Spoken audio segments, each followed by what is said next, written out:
Le Fresh Morning, c'est 104.5 tonnes de bonne humeur. Tous les matins sur Urban FM.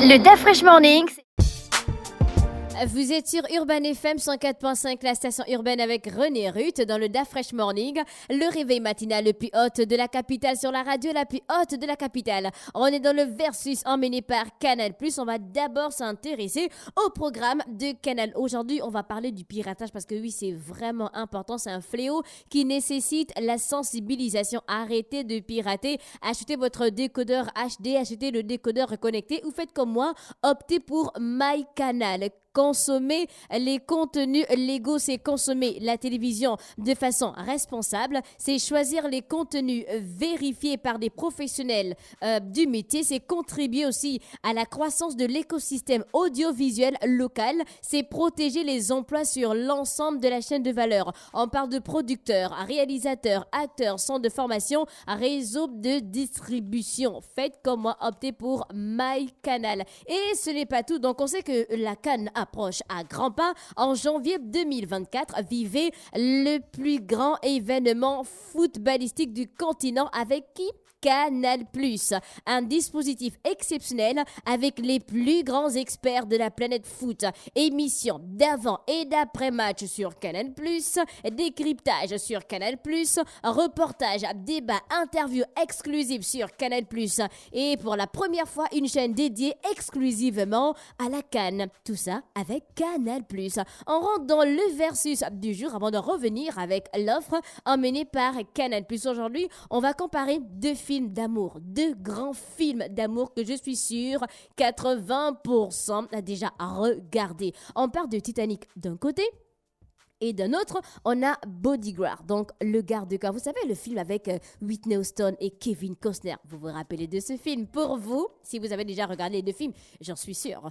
Quel est pour vous le plus grand film d'amour entre Titanic, où à l'intérieur on a Leonardo DiCaprio et Kate, et à notre côté Bodyguard avec Whitney Houston et Kevin Costner? On démarre le versus. Donc, quel est le film qui est sorti avant l'autre? C'est vrai qu'avant le versus, je me disais que Titanic était plus ancien, mais non. Titanic est seulement sorti là, en 1997, alors que Bodyguard, a.k.a. Le Garde du Corps, est sorti en 1992. Donc en 2023, Bodyguard a 31 ans. Exact. Et pour la musique, donc Titanic, on le sait, c'est James Horner le Grand. Et pour Le Garde du Corps, donc je vais dire directement en français. Donc Le Garde du Corps, donc la musique a été composée par Alan Silvestri. Le nom ne vous dit peut-être rien, mais il a composé pour de grands films comme À la poursuite du diamant vert, Predator de 1987, Retour vers le futur, Forrest Gump ou encore Avengers Endgame.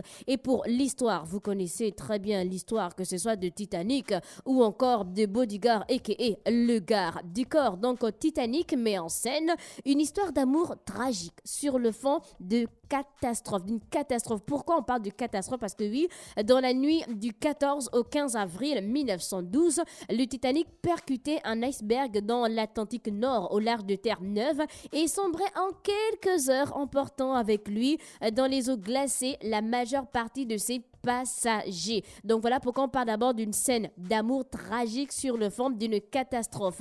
Et pour Bodyguard, donc Le Garde du Corps, vous connaissez très bien le film. Le film présente une histoire d'amour passionné entre les personnages principaux, notamment entre Whitney Houston et son garde-corps Kevin Costner.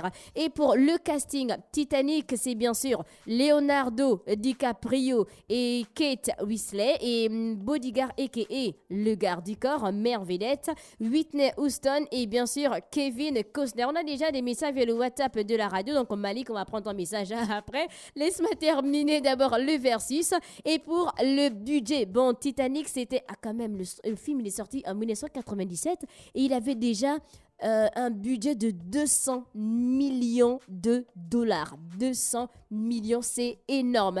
Et pour le box-office, donc Titanic a remporté à ce jour plus de 2 milliards de dollars de box-office. Après, bon, Le Garde-corps, pour le budget, c'était simplement 25 millions. Après, on est en 1992, 25 millions, c'est quand même énorme.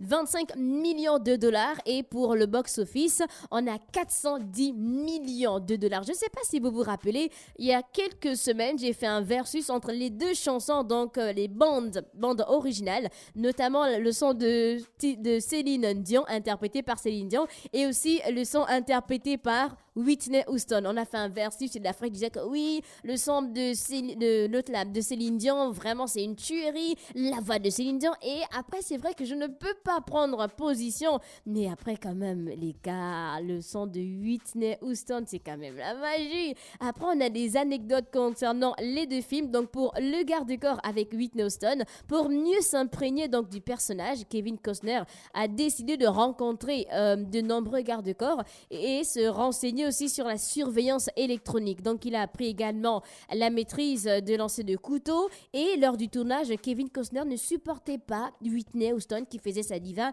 et il l'ignorait. À l'époque, elle était déjà toxicomane. Après, si on revient avec les anecdotes donc du Titanic, il y en a tellement. La réalisation du film a requis de nombreuses prouesses techniques et un recours à des techniques peu utilisées à l'époque. On parle quand même de 1997. On a par exemple la création de figurants et de cascadeurs virtuels. Et en raison de la longueur du film, plusieurs scènes ont été finalement coupées lors du montage. Et savez-vous que pour le besoin du tournage, une maquette à taille réelle du paquebot a été construite?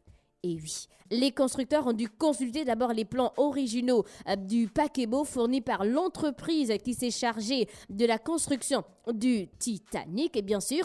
Et James Cameron a tenu à visiter l'épave du Titanic, donc avant le tournage. Il a dû demander 6 millions de dollars à la Fox et aussi à Paramount Pictures pour s'embarquer sur une aventure, donc du côté du Titanic directement, qui, je rappelle, est à plus de 3700 mètres de profondeur. Et on va terminer avec la réception donc des deux films qui a peut-être remporté le plus de prix, que ce soit les Oscars ou encore les Golden Globes. Pour Le Garde-Corps, il a également été un succès au box-office et a été salué pour la performance de ses acteurs principaux, mais pas d'Oscar. Dommage. Pour Titanic, donc le film a reçu de nombreuses récompenses et a été un énorme succès au box-office. En 1998, Titanic est nommé pour 14 Oscars. Il a reçu l'Oscar du meilleur film et celui du meilleur réalisateur. 4 Golden Globes sur 8 nominations. La musique de James Horner est récompensée, recevant un Oscar et 2 Golden Globes, en particulier par le biais de la chanson interprétée par Céline Dion. Pour vous, chers auditeurs des 104.5, quel est le plus grand film d'amour entre Titanic? C'est vrai que ça termine sur un fond catastrophique avec le naufrage du navire, mais quel est pour vous le plus grand film d'amour entre ces deux films? On a d'un côté Titanic avec Rose et Jack, et bien sûr on a Bodyguard, donc Le Garde-Corps avec Kevin Costner, et bien sûr Whitney Houston. Quel est pour vous le plus grand film d'amour? On va revenir avec les offres emmenées par Canal+. Chers auditeurs des 104.5, n'oubliez pas votre émission Une famille en or sur Canal+ Pop à partir de 18h avec Patrick Charferry. Quelles sont pour vous les principales fonctionnalités du décodeur connecté? Est-ce que vous vous rappelez? Bien sûr, on a la continuité du signal en cas d'intempérie. On a plus de 5000 programmes en replay, réception à la fois sur le satellite et par Internet. Ce n'est pas tout. Avec le décodeur connecté, offrez-vous une réception impeccable, une navigation fluide et plus de 35 000 contenus à la demande. Donc ne ratez pas cette opportunité de redéfinir votre divertissement. RR, est-ce que c'est cher? Mais non, pas du tout. À partir de 50 000 avec la formule Access qui est à 5 500, Évasion à 10 500 et Access Plus à 15 500. Vous pouvez avoir le décodeur connecté si vous avez la formule tout canal. C'est 40 500 la formule tout canal. Vous allez simplement simplement dépenser 10 000 francs pour le décodeur connecté. Et si vous avez la formule Évasion Plus à 20 500, vous aurez le décodeur connecté avec seulement 20 000 francs CFA. RR, ça coûte encore. Mais non, Sandrine Lalo, ça dépend de ta formule. Que ce soit Access, Évasion, Access Plus, Évasion Plus ou encore Tout Canal Plus, les prix diffèrent. Si tu as par exemple la formule Tout Canal, tu vas simplement dépenser 10 000 francs pour avoir le décodeur connecté. C'est tout, Sandrine Lalo. N'oubliez pas de vous rendre dès maintenant dans l'une des boutiques Canal Plus autorisées pour obtenir votre kit complet. Vous pouvez vous rendre selon votre zone d'habitation. Derrière la Poste en Ville en face de Pélisson, derrière l'hôpital général, au Vando en face de la station Pétro, à la montée de lui après Gabonpin, les boutiques d'Akanda situées à la Cité des Ailes près de Pélisson, à la première cité près de Delta ou c'est d'Averbam près de la pharmacie, les boutiques situées en Bolo, l'une du côté du Majestic et l'autre à l'intérieur du casino. Vous pouvez contacter le service client au 86 00 et rappelez-vous, il y a en ce moment une super tombola du côté de Canal+, et aussi on a un jeu concours à l'émission Urban Free et il y a des auditeurs qui ont la possibilité de gagner un réabonnement à la formule Tout Canal. Donc aujourd'hui, on aura une autre question à votre émission Urban Free. C'était le versus du jour, emmené par Canal+. Le Da Fresh Morning, c'est 104.5 tonnes de bonne humeur. Tous les matins sur Urban FM.